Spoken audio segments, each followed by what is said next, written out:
Can you tell us the process for writing the first draft of an animated screenplay? Ooh, yeah.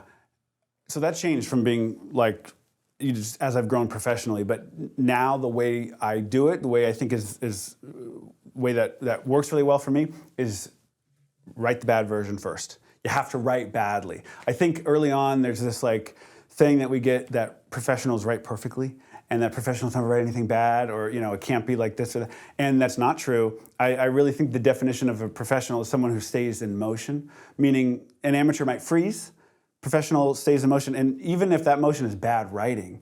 And the reason I think that's important is because you need to get to the end.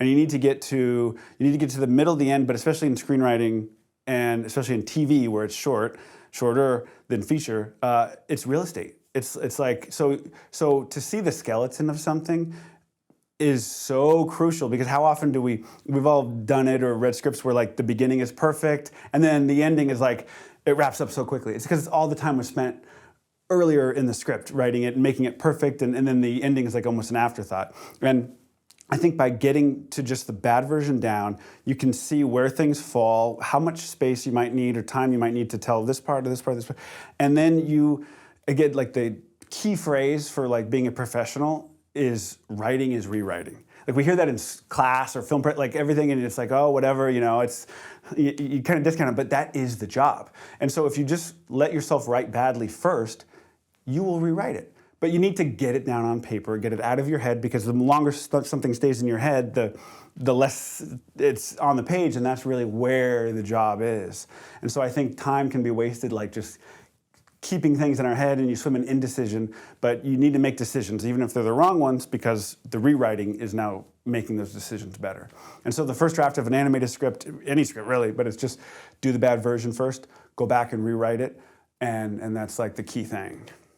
I love that. So you said being a professional is motion, keep moving. Yeah. Like amateurs freeze, professionals stay in motion. It's like, if you want to think of it that way, because I remember I used to like, especially starting out, and when I first my first professional script or second one on the Disney show, it was like every word had to be perfect, every line, and then it would take so long. Because you get to the end, but it's like, it's too long, and it's not the best way to write.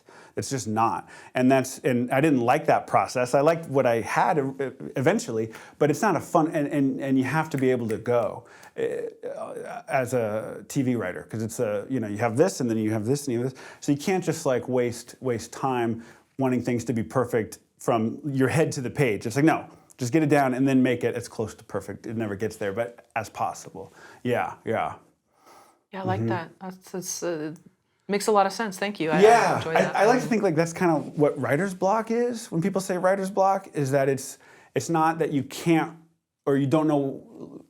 It's not that writer's block is that you don't have any ideas. It's that you have too many and you don't know which one to write. And so you're spending too much time up here, and it's like, get it on the page and start moving it around. And that is what I find gets me unstuck if I ever feel that way. Yeah. And so when you were working these different writing jobs, were you writing on, let's say, a Saturday or Sunday, your own stuff, just to keep sort of like something in your back pocket? What else do you have? Yes, or especially early on, writing for the show on a Saturday or Sunday, because I was still writing that long way of like, everything has to be perfect, and getting in my head too much about like, what does a professional script look like, and just, too much in your head. And so it bleeds over into the weekend because you still got to get it done. And so there would be some of that. And then, always trying to like write on other things, put your own pilot together or pitch it out there. Maybe you're lucky to have another freelance job or something. Yeah, something would come up. Mm-hmm. Was writing at home something that was working for you, or would you go out somewhere and write? Yeah, I work at home would be fine. There's a cigar shop that I go to. Okay. That's kind of funny. That I've been going there for like 15 years, and I've written a lot there, and so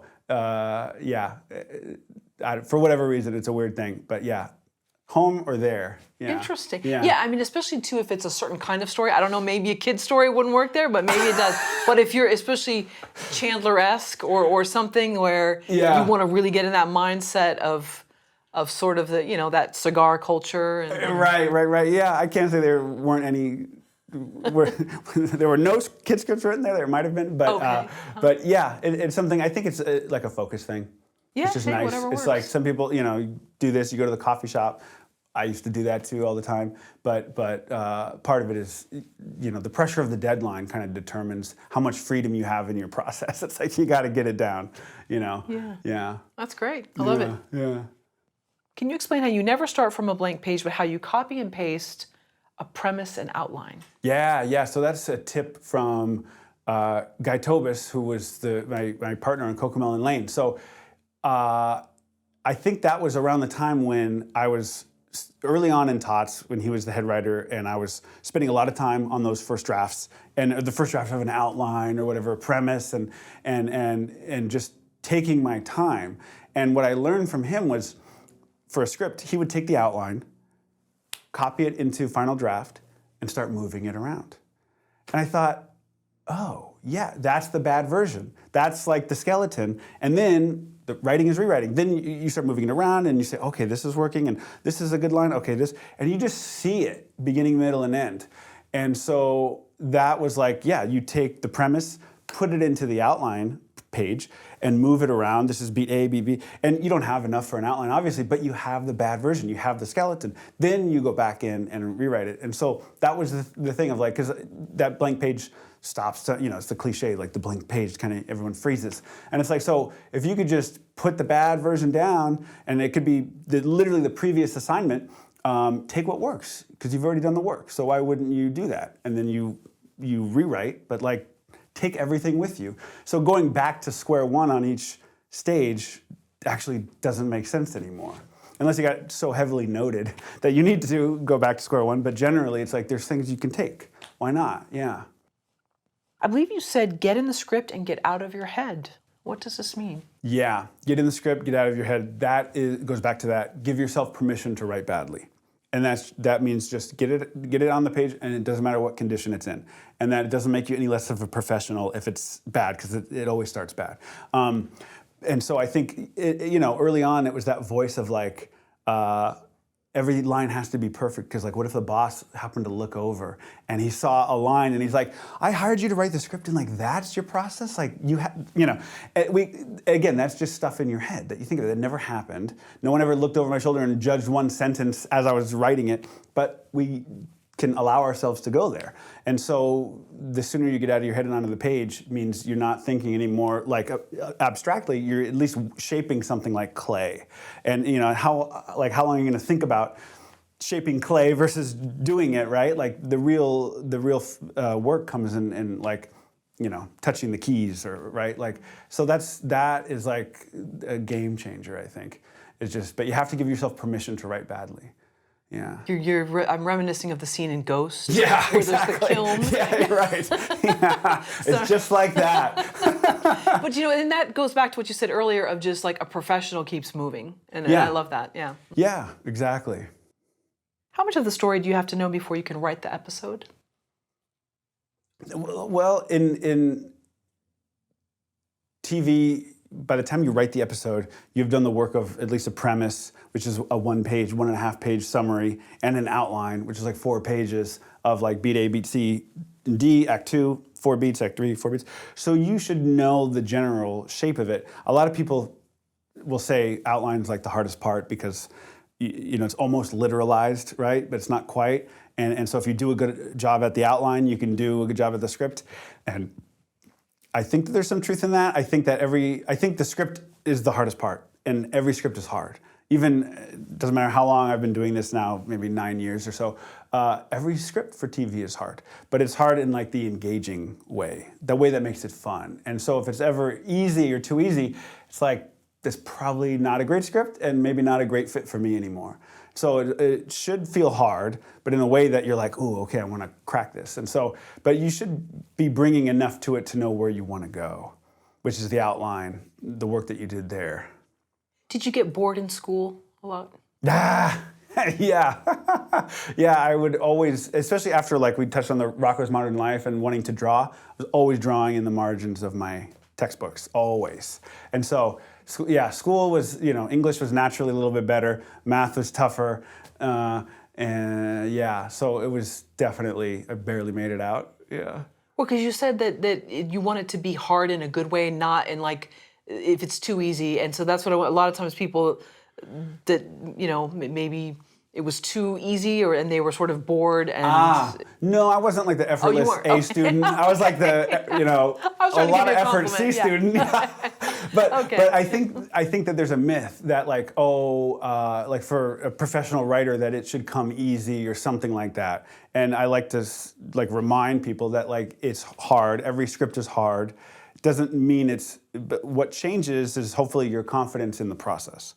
And meaning you're spending less time talking yourself out of doing something or having this inner dialogue of you're not good at, all that stuff.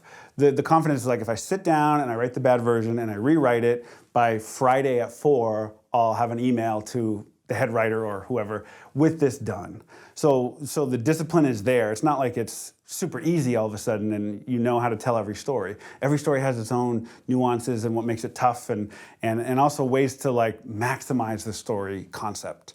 Whatever story you're trying to tell, is there, how far can you push it and do things you haven't done before and all that stuff. And so that's what you want to do every single script. And so it's not easy, but it should feel hard, is what I tell people. Yeah.